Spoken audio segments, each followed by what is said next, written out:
Hi, I'm Jess, part-time Hobbit, and I'm here to talk to you about Tolkien. To be honest, I struggled a lot trying to figure out how to make this video. Amazon's new Lord of the Rings adaptation is inarguably one of the biggest things to happen to this fandom in the last couple of years, and it didn't feel right for me not to address it on this channel. But I am also aware that my opinion on it may not be the opinion that a lot of you hold. Okay, I'm gonna stop beating around the bush and just say it. I don't hate Amazon's The Rings of Power show. What? And it feels a little silly to be saying that, considering that it hasn't come out yet, but my point still stands. If you're here and you despise the show, and there's no earthly thing that I could say to make you recontextualize your opinion, just leave your comment about how Tolkien is probably doing burpees in his grave and move on to another video. For those of you that are still here, I want to talk a little bit about inspiration. Specifically, what it means to be based on the works of J.R.R. Tolkien. Now, if you just Google works inspired by Tolkien, you get a really long Wikipedia article that just lists all of the literature and films and music that was directly influenced by Tolkien. And that makes sense. The world that Tolkien developed is one of the major foundational blocks of fantasy as we see it today. So obviously, I'm not just gonna sit here and list every single item within the fantasy genre, but let's take a closer look at a few of them. In 1968, Ursula K. Le Guin published A Wizard of Earthsea. The semi-poetic novel follows the story of Ged, a young fisherman who leaves his home in order to study at a school for wizards. Through his own hubris, he releases evil forces upon the world, and the novel follows his journey to come into his own and defeat this evil. Thematically and within the plot, Le Guin's novel trots out a similar story to The Lord of the Rings. We see echoes of Frodo's naivete upon leaving the Shire, and the way that he has to grow in order to take on the responsibility of saving the world. Despite many similarities, Earthsea isn't a retelling of Tolkien. The story follows its protagonist, Ged, much more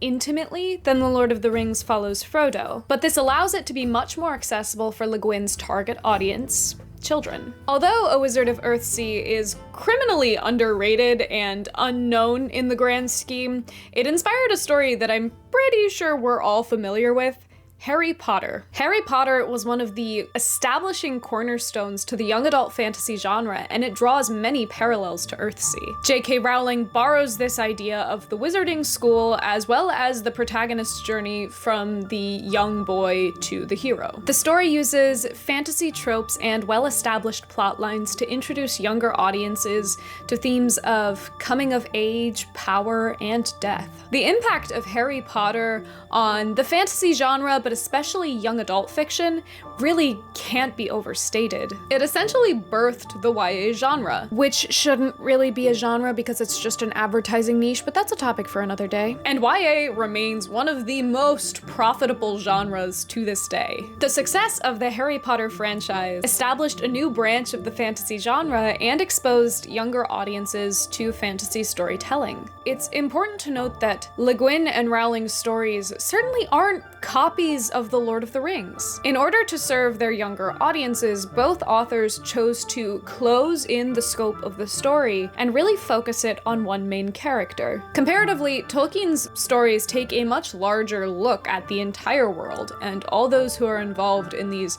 near-apocalyptic conflicts. Frodo is the protagonist of The Lord of the Rings, but he's far from the sole or often even primary actor. Authors like Le Guin and Rowling, and every other YA author since, have taken bits and pieces of Tolkien's original work and translated it into their own voices to serve their own audiences. Another author who transformed Tolkien's work in a totally different way is George R.R. Martin, the author of A Song of Ice and Fire. It really isn't difficult to point out the superficial similarities between Tolkien and Martin's work. They're both well-developed medieval fantasy-inspired worlds with relatively soft magic systems and a wealth of mythical creatures. They follow a wide cast of characters who all play a part in the massive dealings of the world. But the major way that these stories differ is in their handling of themes. Take, for example, the way that evil operates in each narrative. For Tolkien, evil is mostly a monolith. He has the Dark Lord Morgoth and his lieutenant Sauron acting as the main perpetrators of evil within Middle-earth. All of Tolkien's characters are capable of being drawn into the darkness,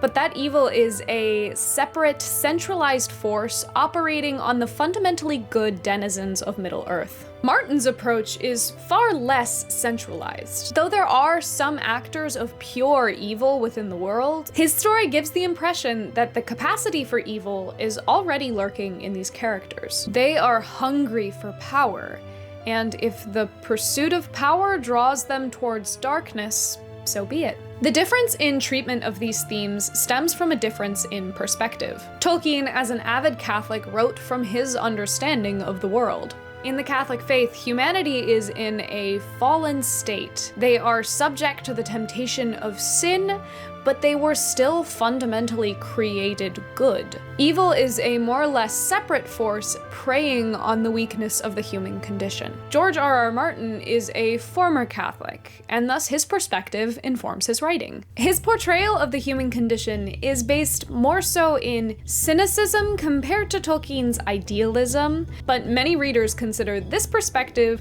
to be a more realistic portrayal of how they perceive evil to function in the world. I believe that Martin created A Song of Ice and Fire as a loving critique of Tolkien's work.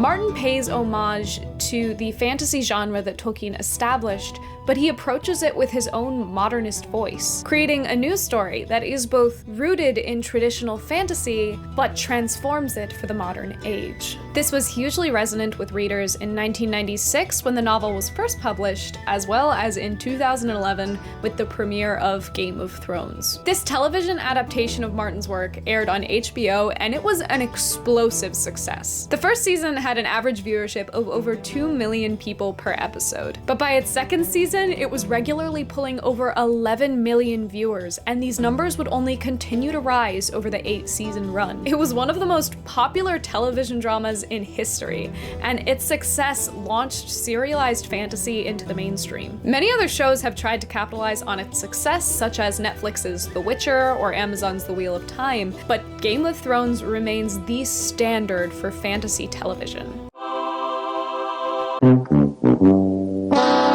A Song of Ice and Fire is a testament to the way that reworking a story's themes can revitalize an age-old genre. But what if a story maintained the thematic structure of The Lord of the Rings, but applied it to a whole new genre or a whole new galaxy?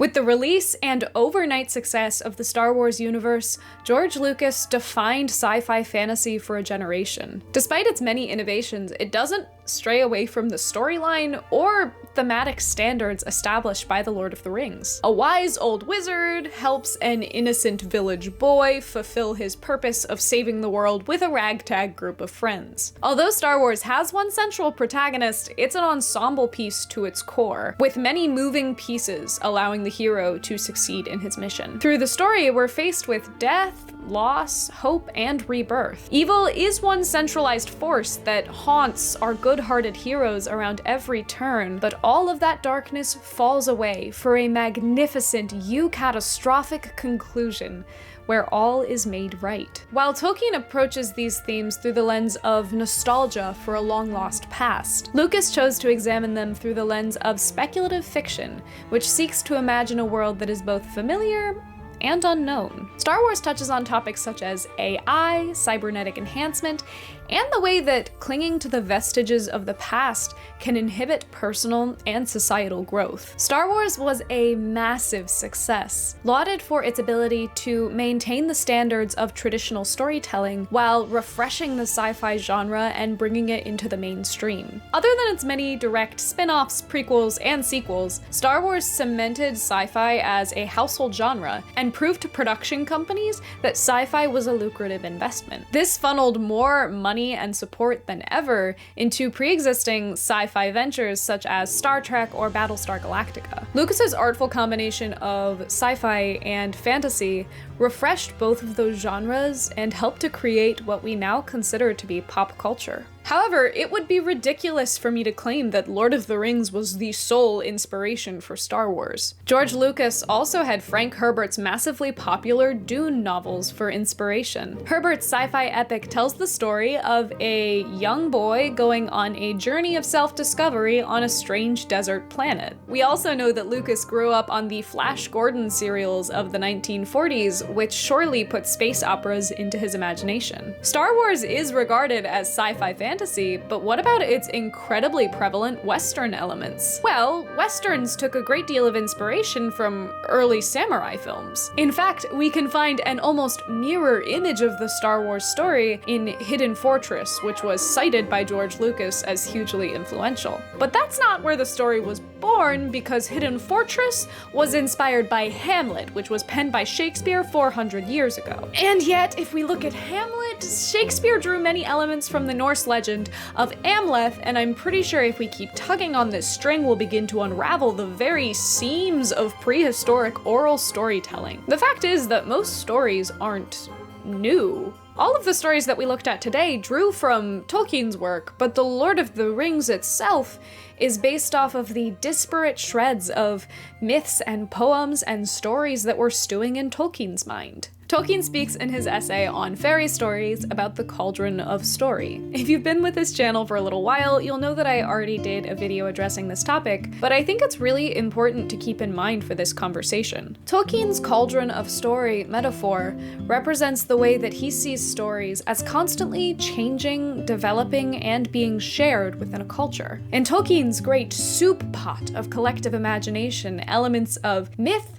history, and oral tradition have all been muddling together over centuries. Take King Arthur, for example. He may have been a historical figure at one point, but over centuries of simmering within the storytelling tradition of Western Europe and later the world, his story has morphed further and further from reality every time it was told. At some point, the real historical person melded with elements of myth and religion and fairy tale to create an entirely new character. One who can be ladled out and reused in new and different ways by storytellers until the end of time. The tropes and characters of storytelling past are kept alive by the cauldron, refreshed by every creator that uses them. This is incredibly clear in Tolkien's work. He codified many Western myths and stories that until then had been scattered piecemeal through literature. He established a canon for this myth and reignited a genre that boldly crafted meticulous new worlds out of the old storytelling tradition. And as soon as Tolkien's books were published and were read and consumed by the world, something magical happened. Tolkien's stories, which were lovingly drawn up from this cauldron of myth, were dropped right back in. And it's this new cauldron, refreshed by Tolkien's passion for the fantastic, that birthed the stories we spoke about today. When we start to view story creation through the lens of Tolkien's cauldron, it begs some questions about the way we treat storytelling today. If every story is essentially inspired by the ones that came before it, where do we draw the line on what an adaptation is? Is A Wizard of Earthsea, or Harry Potter, or A Game of Thrones, or Star Wars an adaptation of The Lord of the Rings?